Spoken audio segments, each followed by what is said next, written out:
अब हम देखेंगे मेंटेनेंस अंडर सेक्शन 125 CRPC मतलब कोड ऑफ क्रिमिनल प्रोसीजर. ठीक है.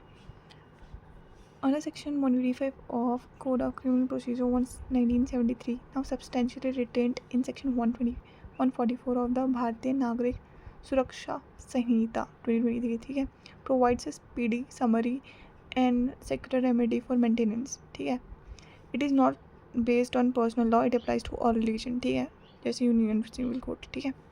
सबके लिए है. It is not based on religion. ठीक है.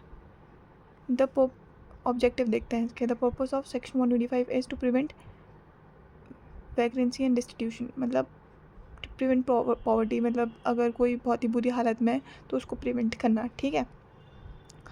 To provide quick relief and neglect to neglected dependents मतलब जिन्हें निगलेक्ट किया जा रहा है, जो किसी पर डिपेंडेंट है. ठीक है. उन्हें जल्दी से कुछ प्रोवाइड कराना मेंटेनेंस. ठीक है.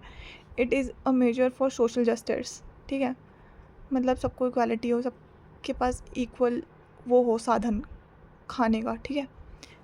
It is criminal procedure but in civil nature. ठीक है. सिविल नेचर में क्रिमिनल प्रोसीजर. ठीक है. तो हु कैन क्लेम मेंटेनेंस, अब इसमें ये सब आ जाता है. ठीक है. Under section 125 subsection 1 the following persons can claim. Wife कर सकती है. ठीक है. लीगली वेडिड वाइफ मतलब किसी की जायज़ बीवी. ठीक है. डाइवोर्स वाइफ अगर वो मैरिड ना हो मतलब अगर उसने दोबारा शादी ना की हो. ठीक है. कंडीशंस जो हस्बैंड हो उसके पास सफिशेंट मीन्स हो उसे प्रोवाइड करने का. ठीक है. हस्बैंड ने उसे निगलेक्ट किया हो या रिफ्यूज़ किया हो मेंटेन करने के लिए. ठीक है. या फिर जो वाइफ हो वो अनेबल हो अपने आप खुद को मेंटेन करने के लिए. ठीक है. फिर आ जाता है इसमें चिल्ड्रंस. अगर वो बच्चा लेजिटिमेट हो चाहे इलेजिटिमेट हो मतलब जायज़ हो नाजायज़ हो, अगर वो माइनर होगा तो उसको मेंटेनेंस करना ही पड़ेगा. ठीक है. Major child. ठीक है. मेजर मतलब 18 साल से बड़ा बच्चा अगर वो फिज़िकली या मेंटली अबनॉर्मल हो और अपने आप को अनेबल हो मेंटेन करने का इटसेल्फ. ठीक है. तब married daughter if minor and unable to maintain her self. ठीक है. अगर कोई मतलब अगर शादीशुदा बेटी है किसी की, अगर वो माइनर है और अपने आप को मेंटेन नहीं कर सकती तब लगेगा CRPC. ठीक है. ये वाला. फिर आ जाता है पेरेंट्स. ठीक है. फादर और मदर अगर वो अपने आप को अनेबल टू मेंटेन हो तब.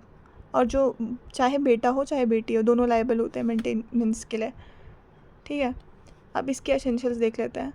To succeed in a claim relationship must be prove मतलब प्रूव करना पड़ता है कि ये मेरा बेटा है ये मेरी बेटी है. ठीक है. कि इन्हें मेंटेनेंस देना पड़ेगा.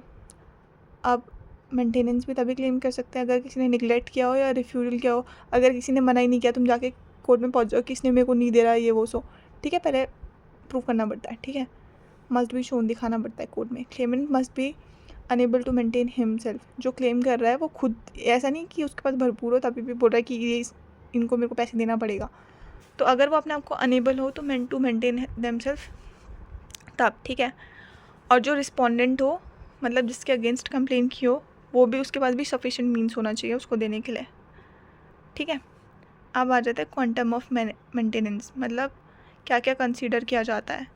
अब अगर हस्बैंड दे रहा हो तो उसकी हस्बैंड की इनकम ऑफ हस्बैंड और रिस्पोंडेंट. ठीक है. स्टैंडर्ड ऑफ लिविंग उनका. ठीक है. रीजनेबल नीड्स ये नहीं अंधा पैसा दे दो बस. रीजनेबल नीड्स होनी चाहिए. नंबर ऑफ डिपेंडेंट्स मतलब और भी हैं घर पे कितनों को पैसे देना पड़ता है वो. ठीक है. इसमें कोई फिक्स्ड फार्मूला नहीं है. अब वाइफ कब क्लेम नहीं कर सकती maintenance. If she is not entitled if she is living in adultery मतलब उसके और भी रिश्ते हों. ठीक है. नाजायज़. Okay. Refuse to live with husband without sufficient means मतलब वो बोलेगी मुझे रहना ही नहीं है इसके साथ बिना किसी वैलिड रीज़न के. ठीक है. अब फिर आ जाता है living separately by mutual concern. अगर वो दोनों के दोनों अपनी मर्ज़ी से अलग रह रहे हो तब वो वाइफ क्लेम नहीं कर सकती कि मुझे मेंटेनेंस देगा. ठीक है. अब ये देख लेते हैं किसमें केस लॉज. एक है Mohammed Ahmed Khan versus Shahbano Begum. Held that even a divorce Muslim women can claim maintenance under section 125 CRPC. ठीक है. और है Bhuwan Mohan Singh versus Meena. Maintenance must allow wife to live with dignity मतलब इतना मेंटेन वो अपनी ज़िंदगी इज्जत से चला सके. ठीक है. चतुर्भुज वर्सेस सीताबाई मतलब wife must show she can not maintain her self not that husband is wealthy. Wife को ये दिखाना पड़ेगा कि वो अपने आप को मेंटेन नहीं कर सकती, ये नहीं दिखाना पड़ेगा कि हस्बैंड के पास बहुत पैसा है, ठीक है। Rajnish versus Neha, Supreme Court issued guideline that mandatory income affidavit, ठीक है। मतलब जैसे गवर्नमेंट जॉब के लिए या फिर अगर कभी देखना रिजर्वेशन के लिए भी एफिडेविट बनवाना पड़ता है, तो उसमें मैंडेटरी लिखा रहता है कि कितनी इनकम है इस इंसान की, वो ठीक है। Uniform criteria for fixing maintenance, मतलब कोई क्राइटेरिया होना चाहिए, ठीक है, कि इस बेसिस पे मेंटेनेंस कर रहे हैं फिक्स, और अवॉइड करते हैं मल्टीप्लिसिटी ऑफ प्रोसीडिंग्स, ठीक है, ताकि इंसान थके ना इसी में। आप देखते हैं पर्सनल लॉ और इसमें क्या डिफरेंस है। सेक्शन 125 सीआरपीसी और पर्सनल लॉ में ये डिफरेंस है कि जो सीआरपीसी है वो सेक्युलर है, मतलब सारे रिलीजन्स के लिए खुला हुआ है, और जो पर्सनल लॉ होता है वो रिलीजन पर बेस्ड है, ठीक है।